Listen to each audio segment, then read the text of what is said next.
Salut à toutes, salut à tous, c'est Marion, vous êtes sur Job Teaser et c'est l'heure de Meet the Expert. Le principe est simple, à chaque épisode, on reçoit un invité qui vient nous raconter son métier pour qu'on puisse mieux en comprendre les réalités, les enjeux et l'avenir. Mon experte du jour s'appelle Anne-Christine, elle est directrice projet collaboratif groupe chez Segula Technologies et selon Anne-Christine, pour faire du management de projet, il faut avoir une main de fer dans un gant de velours. Bonjour Anne-Christine, comment ça va? Bonjour Marion, très bien, et toi? Super, merci beaucoup d'avoir accepté de participer à ce nouvel épisode de Meet the Expert. Et écoute, je te propose de faire connaissance déjà. On va faire connaissance avec toi. L'idée, c'est de comprendre comment tu es devenue directrice de projet collaboratif chez Segula Technologies. Du coup, est-ce que tu pourrais nous présenter tout d'abord ton parcours académique et ton parcours professionnel?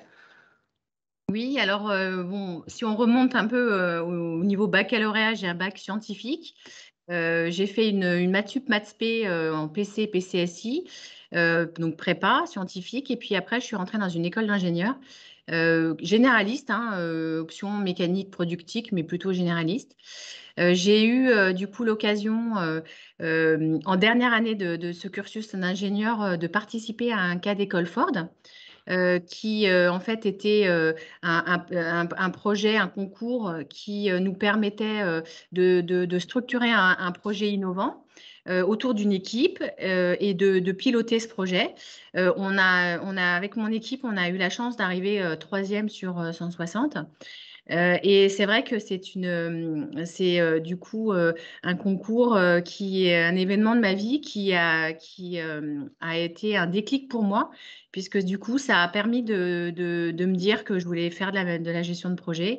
Et ça a permis du coup, de déclarer le début de ma carrière finalement. Donc, une fois sortie de cette école, je me suis fait embaucher par une société spécialiste en gestion de projet, dans laquelle j'ai fait 6 mois de formation en gestion de projet. Et après, j'ai été placée en tant que PMS, donc c'est en fait projet manager de structure, hein.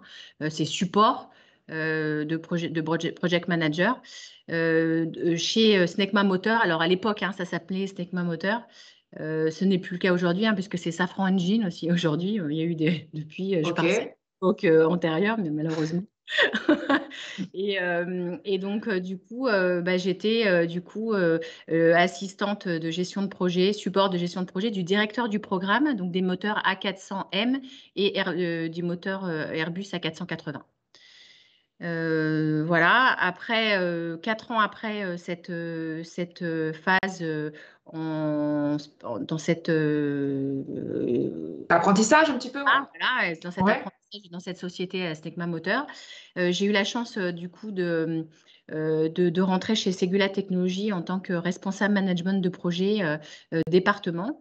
Mon rôle au démarrage était d'aider les équipes en interne, de passer de l'assistance technique, hein, donc c'est-à-dire de l'obligation de moyens, de mettre nos ingénieurs chez nos clients vers du forfait, donc avec une obligation de résultat, et donc de pouvoir manager des projets clés en main Ça en veut, interne. ça veut dire quoi, excuse-moi, tu dis l'air du forfait, ça veut dire quoi? C'est-à-dire, en fait, c'est être capable de gérer des projets clés en main avec des délivrables, avec des plannings, et on a une obligation de résultat vis-à-vis du client et non plus une obligation de moyens. D'accord. Ok. Après, donc j'ai pu du coup, grâce cette partie finalement de ma carrière au sein de Segula, j'ai pu piloter une multitude de projets pour les clients dans tout un tas de domaines d'activité, comme l'automobile, le véhicule industriel, le naval, le ferroviaire, la pétrochimie, la pharmacie et plein d'autres. En fait, en 2011, on a un de nos clients qui nous a demandé de les aider à monter un projet collaboratif alors bon, je ne veux pas citer le client, mais je vais vous dire que c'était sur de l'allègement de cabines de camions. Et donc, il a fallu l'aider à monter le projet, aller chercher des financements et après à l'aider à piloter le consortium. Et c'est à partir de là que nous avons du coup créé le service projet collaboratif au sein du groupe Segula Technologies dans le service recherche et innovation. Ok, bon, bah, très beau parcours. Il y a plein de petits mots comme ça que je vais te demander de définir tout à l'heure parce qu'effectivement, ça reste c'est un petit peu technique peut-être pour ceux qui nous regardent et qui n'ont pas l'habitude de ce type de métier. On va y revenir. Mais avant, pour rester sur cette thématique un peu parcours, toi, donc, tu viens d'une école d'ingénieur, tu nous l'as dit. Selon toi, quel est le parcours académique voilà, que tu recommandes pour faire de la gestion de projet, du coup, la gestion de projet en RI ou R&D, hein, parce que c'est ton domaine en fait, c'est ça, Anne-Christine? Alors, j'ai commencé gestion de projet dans les projets industriels, effectivement, hein, puisque Ouais. j'ai commencé chez Snecma Moteur. Donc, c'était de l'aéronautique, hein, sur les moteurs des futurs avions. Enfin, à l'époque, hein, c'était des futurs avions. Après, effectivement, vers 2011, avec cette volonté d'un client de monter un projet collaboratif, là, effectivement, je me suis, on va dire, j'ai changé de domaine et je suis passée en recherche et finalement en R&D, recherche et développement, dans notre service recherche et innovation du groupe. Mais effectivement, aujourd'hui, j'ai parcouru tout un tas de projets. J'ai réalisé et j'ai piloté tout un tas de projets, donc de l'industrie à la R&D. Alors, donc, en termes de, comme tu me posais la question, Marion, effectivement, en termes de parcours académique, honnêtement, je ne pense pas qu'il y ait un parcours vraiment défini pour faire exactement de la gestion de projet. Alors oui, il y en a beaucoup qui te parleraient du PMI, un Project Management Institute, avec le PMP, où il y a beaucoup de chefs de projet qui ont ce diplôme extérieur pour labelliser finalement, en quelque sorte, le parcours des chefs de projet. Moi, je pense que c'est un chef de projet, c'est un chef d'orchestre quelque part. Donc, il faut avoir quand même une capacité à comprendre la technique, être capable de s'entourer d'une équipe technique, voilà, avec tous les métiers nécessaires. Et puis bah, après, voilà, il y a le kit du chef de projet et puis il y a un état d'esprit à avoir. Bon, bien évidemment, il y a des spécialités dans les diplômes Hmm. universitaire où on apprend les outils, donc ce qu'on appelle le kit management de projet, le kit du chef de projet. Donc pour tout ce qui est ce qu'on appelle le QCD, donc qualité, coût, délai du projet, qui sont les maîtres mots de la gestion de projet. Mais après, derrière, bon, pour moi, voilà, j'étais ingénieur généraliste au Ouais. démarrage. Donc, je n'ai pas fait des études spécifiques pour être chef de projet. C'est au travers mes études que je me suis découverte une passion en fait pour ce métier et j'ai eu l'occasion et du coup la chance de trouver mon premier métier en sortant de l'école dans une société qui était spécialisée là-dedans, quoi. Voilà, donc du coup, ça a tracé mon début de carrière. D'accord. Donc, presque tous les chemins mènent à la gestion de projet. On peut conclure un petit peu comme ça. Bah, effectivement, si tu es spécialiste Hmm. simulation CFD, bon, ça sera un peu plus long pour être chef de projet. Ouais. Mais dans tous les cas, tu as quand même un esprit technique. Donc, toutes les personnes qui ont l'esprit technique, qui font des études techniques, peuvent à un moment donné de leur carrière évoluer et décider de pouvoir piloter des projets qui sont dans leurs compétences techniques. Donc, pour moi, voilà, oui, effectivement, on pourrait résumer comme ça, tous les chemins mènent à Rome. Même à la gestion de projet, du coup. Alors, j'aimerais qu'on définisse maintenant vraiment ton métier, hein, Anne-Christine, donc directrice de projet collaboratif. Voilà, il y a plusieurs mots voilà, déjà que j'aimerais bien que tu nous définisses avant que tu nous dises là, clairement les missions que tu fais concrètement chez Segula Technologies. Déjà, un projet collaboratif, c'est quoi? Alors, donc un projet collaboratif, c'est un projet qu'on monte, qu'on structure, donc avec ce qu'on appelle, bon, je vais rentrer un tout petit peu dans le jargon gestion de projet, mais Allez. pas beaucoup, je te rassure. C'est ce qu'on appelle le WBS, donc le Work Breakdown Structure, qui est en fait la structuration en Work Package de ton projet technique. D'accord?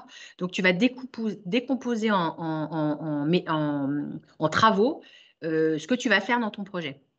Donc ça, c'est la première chose. Après, une fois que tu as structuré ton projet, bah, il y a soit bah, tu le vends à un client et à ce moment-là, bah, c'est ce que j'expliquais en introduction, c'est du forfait clé en main et puis bah, Hmm. on pilote le projet coût, qualité, délai et on délivre les délivrables en fait au client. Soit on le fait dans un domaine de R&D et on va chercher du coup des partenaires Donc à ce moment-là, on est au même niveau en fait que nos clients ou prospects actuels, puisque nous, on est quand même une boîte à la base, on est une société de sous-traitance. Et à ce moment-là, on a un accord de consortium qui régit notre communication, qui régit nos travaux ensemble et qui régit la propriété intellectuelle entre nous. Et du coup, on va chercher des financements publics, que ce soit des financements nationaux, donc au niveau de la France, il y en a tout un tas, je pourrais rentrer voilà, dans des exemples, ou européens. Donc des financements européens qui nous permettent d'avoir des taux de financement un peu plus importants qu'en France et qui nous permettent aussi, du coup, de rayonner un peu plus au niveau Europe et qui nous permettent, du coup, d'aller créer des partenariats intéressants avec des pays européens et donc des partenaires européens. Donc ça, ce sont vraiment c'est les missions que tu fais au quotidien chez Segula Technologies. Voilà, donc ça, c'est les missions on va dire, entre guillemets, de base de mon Ouais, poste, effectivement. Donc, monter des projets de R&D, chercher des financements, monter les dossiers de financement. Effectivement, j'ai une équipe qui m'aide parce que c'est un métier de savoir monter les dossiers de financement compatibles finalement aux requirements des appels à projets des financeurs, parce qu'ils nous demandent des choses spécifiques. Après, en parallèle, je manage les équipes parce que tous ces projets, il faut les piloter. Donc, je manage les équipes et puis je pilote les consortia. Alors, sur certains projets, soit Segula alors, qu'est-ce que tu appelles consortia? Pardon, peut-être alors que c'est moi les qui… consortia, oui, alors les consortia, en fait, c'est le pluriel de consortium. Ah oui, d'accord, ok. Voilà. Et donc, du coup, c'est finalement, le consortium, c'est les différents partenaires autour de notre projet, en fait. D'accord. Donc, en fait, non seulement on pilote nos activités propres, travaux qu'on doit réaliser au sein du projet, mais on pilote aussi les autres partenaires vis-à-vis des financeurs. On est le responsable du consortium et on pilote les travaux des partenaires. Voilà. Et donc, du coup, ça, quand on est porteur, effectivement, je suis responsable de ça.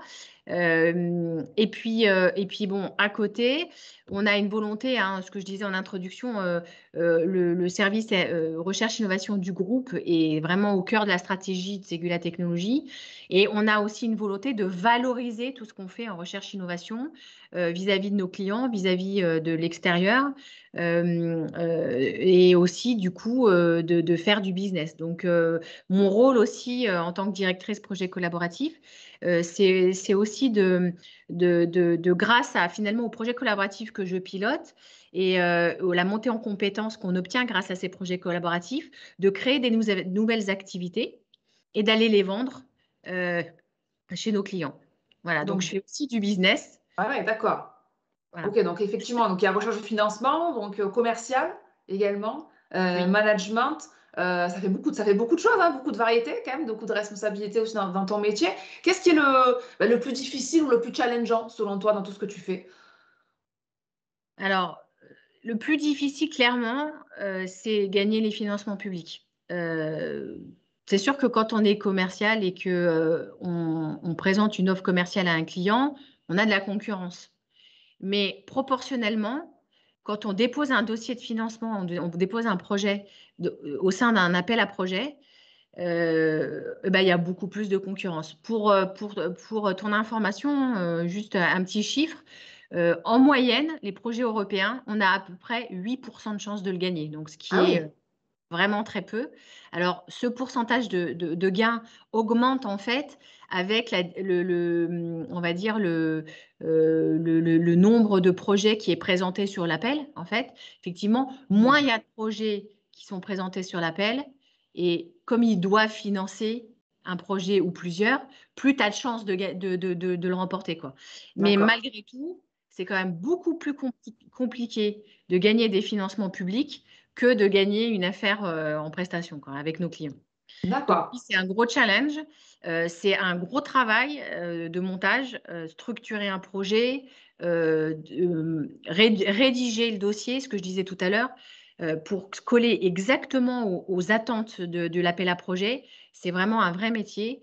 Et d'ailleurs, on a monté une équipe en interne et on commence à le vendre aussi auprès de nos clients. Mais on se fait aussi aider par des sociétés extérieures qui sont nos partenaires pour finalement solidifier les dossiers, quoi. Donc oui, pour moi, c'est vraiment ce qui est le plus gros challenge aujourd'hui de mon poste. Et du coup, je suppose que l'exigence ton métier fait aussi que lorsqu'on est lorsqu'on est performant, pardon, je vais y arriver, sur certains projets, ça doit être satisfaisant et même valorisant. Toi, si tu devais me raconter ton plus grand succès depuis que tu es chez Segula Technologies, ça serait quoi?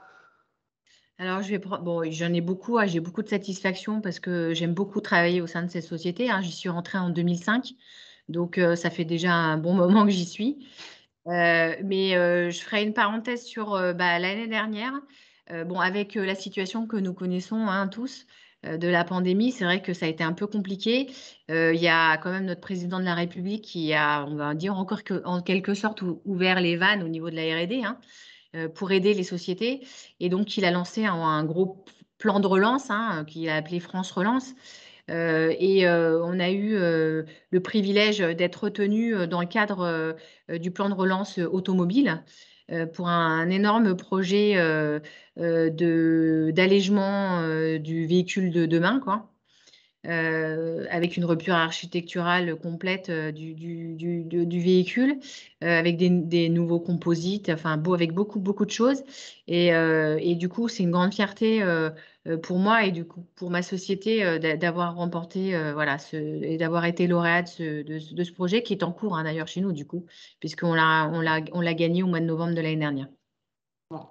Habitué des concours, du coup, hein. Ouais, Hein. ouais, c'est ça.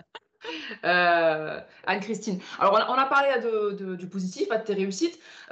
Du coup, pour être au maximum transparent, j'aimerais savoir si tu as également connu des échecs ou un échec, ou peut-être voilà, une frustration dans ton métier. Alors, comme je te disais effectivement tout à l'heure, donc je monte des projets, je monte des dossiers, je fais du business, mais j'ai aussi le management des hommes, hein, de mes équipes projets collaboratifs.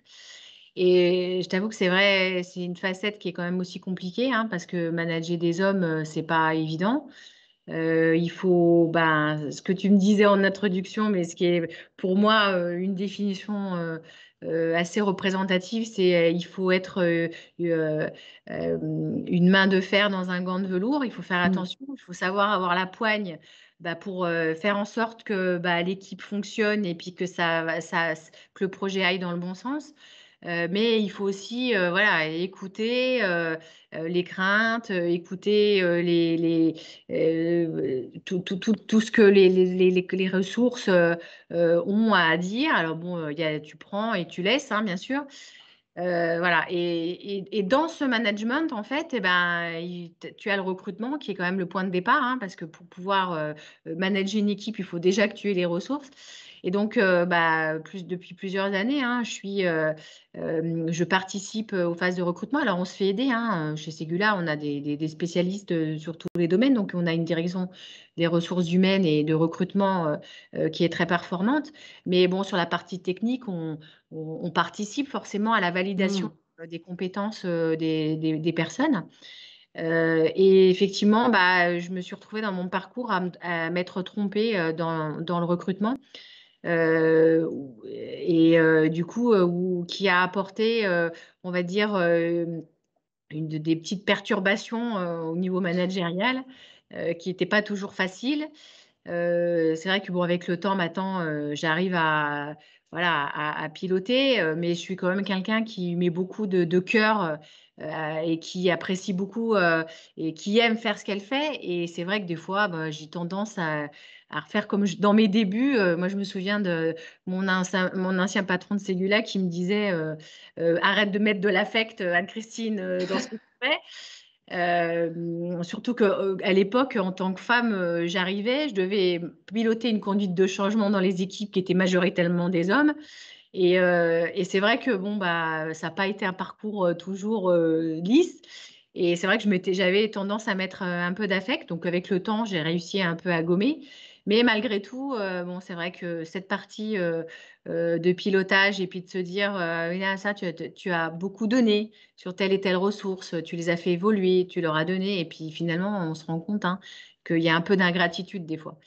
Donc voilà, c'est Ouais. la difficulté du moment. Bon, après, voilà, c'est comme ça, c'est la vie aussi, et c'est normal. Les gens passent et puis vont ailleurs. C'est comme ça.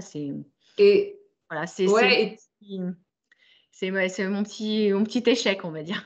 oui, bah après, c'est aussi le recrutement, ça reste aussi, quoi qu'il arrive, un métier qui n'est pas le tien aussi, Non, à complètement, la oui. base. Et tu disais, oui, que justement, la gestion de projet, c'est aussi un métier plutôt occupé par les hommes. C'est vrai, historiquement. Ouais. Enfin voilà, toi aujourd'hui, tu es manager, ingénieur dans la gestion de projet. Donc finalement, est-ce que tu es un peu une exception ou est-ce que ça veut dire que les choses bougent un petit peu pour plus de parité? Alors moi, je pense que oui, ça bouge. Ouais. D'ailleurs, Cellula, enfin moi, depuis que j'y suis, n'a fait que travailler sur ce sujet, n'a fait que à essayer bah, justement de mettre un peu plus de parité effectivement dans la société, d'embaucher de plus de femmes. On fait même, ils poussent des événements comme Elle Bouge, hein, qui est une association justement pour promouvoir l'industrie auprès des jeunes étudiantes et les jeunes femmes.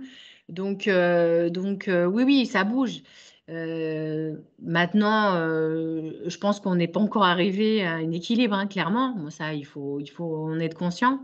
Mais pour moi, je pense que il faut continuer. Et d'ailleurs, cette interview, c'est aussi pour ça que je l'ai acceptée, parce que Mm. ça permet aussi de pousser encore la parité dans les métiers techniques et de dire à toutes les jeunes étudiantes, eh ben oui, vous pouvez croire à un poste de chef de projet ou directeur de projet, directrice projet dans le futur. Le management de projet est aussi ouvert aux femmes, quoi. Donc, oui, je pense que effectivement, il faut continuer à pousser l'info, quoi.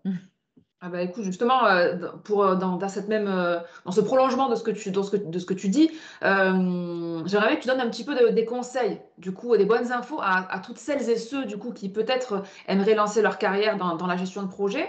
Selon toi, quels sont les soft skills et les hard skills qu'il faut maîtriser?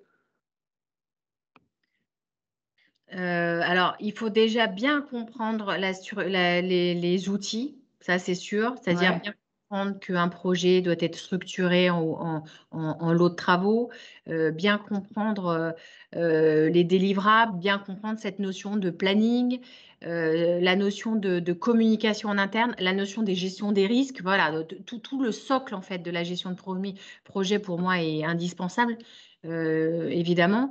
Et puis après, il y a aussi la notion de management des équipes. Alors, très souvent dans les organisations, d'ailleurs, c'est mon cas, hein.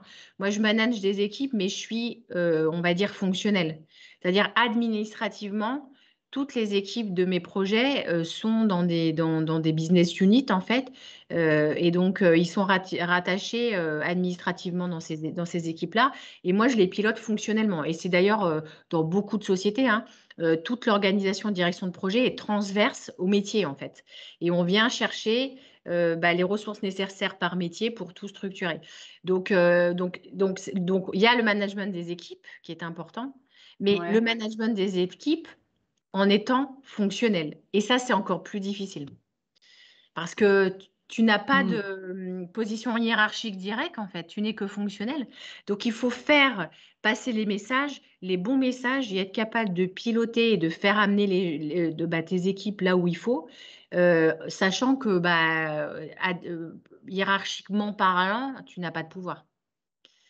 Donc, ouais. c'est aussi un gros travail avec les managers hiérarchiques.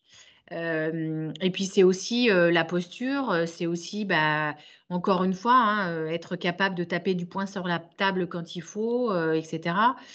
Voilà, donc pour moi, c'est deux facettes. Il y a la partie technique, donc il faut maîtriser les outils de gestion de projet. Ça, c'est le b.a-ba, hein. Si on ne les maîtrise pas, on ne peut pas l'être. Et l'autre côté, être capable de manager les équipes, mais de façon transversale, fonctionnelle.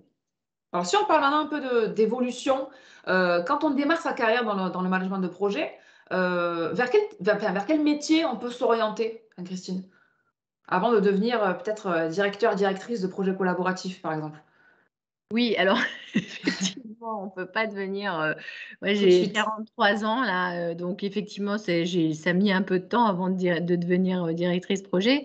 Quand on commence, moi j'ai commencé en étant project manager support. Donc en fait, on est assistant au chef de projet. Donc ça nous permet finalement d'avoir la mainmise sur les outils. Donc, on aide le chef de projet et puis au-dessus, après, le directeur de programme, après quand on monte, à mettre en place les outils nécessaires pour que le chef de projet et le directeur de programme puissent piloter correctement le projet. Donc, c'est mettre en place des indicateurs, mettre en place les plannings, les faire vivre, les structurer, les faire vivre, tout en ayant à chaque fois l'accord de son manager en tant que chef de projet ou directeur de programme. Mm. Ça, on peut l'être en sortant de l'école, hein, c'est tout à fait possible. Je pense pas qu'on puisse devenir chef de projet comme ça en sortant de l'école. Généralement, les sociétés n'ont pas confiance tout de suite. Il faut au minimum, pour moi, 3 ans d'expérience, 3-4 ans d'expérience pour l'être. Nous, au sein de Ségula, on a une grille de fonctions en gestion de projet où effectivement, qui est en fait, tu vas commencer par être chef de projet junior et c'est en fonction en fait, l'évolution des postes sont en fonction de la grosseur de ton projet, du montant du projet et des enjeux du D'accord. projet, en fait. Donc, on commence par te donner des petits projets à piloter. Là, tu es chef de projet. Mais bon, il faut déjà avoir 4-5 ans d'expérience. Là, tu es chef de projet junior. Et puis après, tu augmentes après dans la hiérarchie, quoi. Alors, au-delà des évolutions, on va dire, personnelles, hein, de carrière, il y a aussi les évolutions, du métier avec, un grand M, si je puis dire. Selon toi, quelles sont les mutations actuelles et les défis à venir? Alors, honnêtement, aujourd'hui, il faut. Alors, moi, je parle hein, encore une fois, hein, moi, je suis maintenant projet collaboratif R&D, Mmh. donc je pense que bon, mais c'est aussi valable pour les projets non R&D, c'est-à-dire qu'il faut qu'on s'adapte aux thématiques de demain, quoi. On n'a pas le choix. Il faut être capable d'anticiper sur la recherche et le développement. Et c'est d'ailleurs pour ça que chez Ségula, on a développé ce service, c'est d'être, et d'ailleurs, je ne suis pas la seule hein, dans ce service. Alors, projet collaboratif, j'ai une petite équipe, mais je suis au sein d'un énorme département recherche-innovation au niveau du groupe, dont c'est Jean-Luc Barraf, le directeur. Et j'ai des collègues qui sont sur différentes parties et qui permettent finalement de valoriser toute la RI. Et donc, du coup, je pense que tout ce qu'on fait doit être en lien avec des thématiques de demain. Il faut que, en fait, l'idée Et de se... c'est quoi les thématiques de demain, du coup? Alors, bah, du coup, je pourrais te citer la transition énergétique. Aujourd'hui, il est évident que, bah, on sait que les moteurs diesel, voilà, ça va avoir une fin bientôt. On sait qu'il va falloir réfléchir à d'autres. On sait qu'à l'instant T, clairement, quand même, on ne peut pas dire que le véhicule électrique soit d'une autonomie folle pour qu'on puisse partir en week-end et faire 1500 bornes dans la journée sans s'arrêter. Donc, il y a tout un tas de thématiques, effectivement, sur la transition énergétique qui est importante à cause du réchauffement climatique, hein. On a Mmh. quand même un rapport assez alarmant hein, au mois d'août. Donc ça, pour moi, c'est une thématique qui est très importante. Il y a tout ce qui est mobilité urbaine aussi, hein, qui est lié justement au réchauffement climatique. On ne va pas pouvoir continuer à faire rentrer autant de camions diesel, enfin voilà, il va falloir décongestionner aussi les centres-villes et puis donner accès à la mobilité à des gens qui n'auront pas de voiture peut-être demain ou voilà qu'on puisse donc, je pense que c'est la mobilité urbaine est aussi une thématique importante. Il y a l'industrie 4.0, il y a les nouveaux matériaux avec l'allègement. L'allègement est aussi lié, voilà. Donc, il y a le stockage d'énergie aussi. Ben, tout ça est lié en fait à la transition énergétique, hein, puis aux avenirs de demain, quoi. Donc un métier, où il va y avoir besoin de renfort forcément. Clairement. Anne-Christine, je vais te poser la question dans quelques instants, mais avant, un petit conseil. Allez, pour celles et ceux qui voudraient, se lancer dans le management de projet, qu'est-ce que tu as envie de leur dire? Petit conseil, je je dirais bon, c'est vrai que s'il faisait un métier technique à la base, c'est un plus pour moi parce que comprendre finalement euh, tout ce qui se passe dans son projet, même si on est, de toute manière, l'objectif, c'est d'être entouré d'équipes performantes avec des spécialistes dans tous les domaines. Il faut quand même comprendre un minimum. Mm. Je pense qu'effectivement, il faut passer par du technique pour être capable d'être un bon manager projet de demain, quoi. Eh bien, écoute, Anne-Christine, merci beaucoup. Et juste avant de te libérer, du coup, je profite de ta présence sur JobTeaser pour savoir si Ségula Technologies recrute en ce moment. Oui, alors bien sûr. Donc, nous sommes en plein recrutement actuellement, du stage jusqu'au CDI. Moi, je recrute déjà personnellement dans mes équipes. On recherche 4 personnes rien que pour moi, Ah oui, mes équipes, plus 7 stagiaires. Donc, tu vois. Donc, oui, oui, au niveau du groupe, on est à fond là actuellement. Donc, n'hésitez pas à nous retrouver du coup à retrouver toutes nos offres sur notre site carrière. c'est ça. Careers en anglais, .segulatechnologie.com, voilà, C'est pour ça, toutes les exact, offres. Et tout à pourquoi fait. pas travailler avec Anne-Christine. Écoute, merci beaucoup à toi pour ton partage d'expérience, tes conseils. Merci d'avoir joué le jeu de Midi Expert. J'espère que tu as passé un bon moment. Oui, ça a été un Oui. grand, grand plaisir pour moi de partager. Ouais. Bon, eh bien, merci beaucoup. Encore une fois, moi j'étais ravie d'animer cette émission et je vous retrouve très vite sur Job Teaser pour de nouveaux épisodes Midi Expert. À bientôt.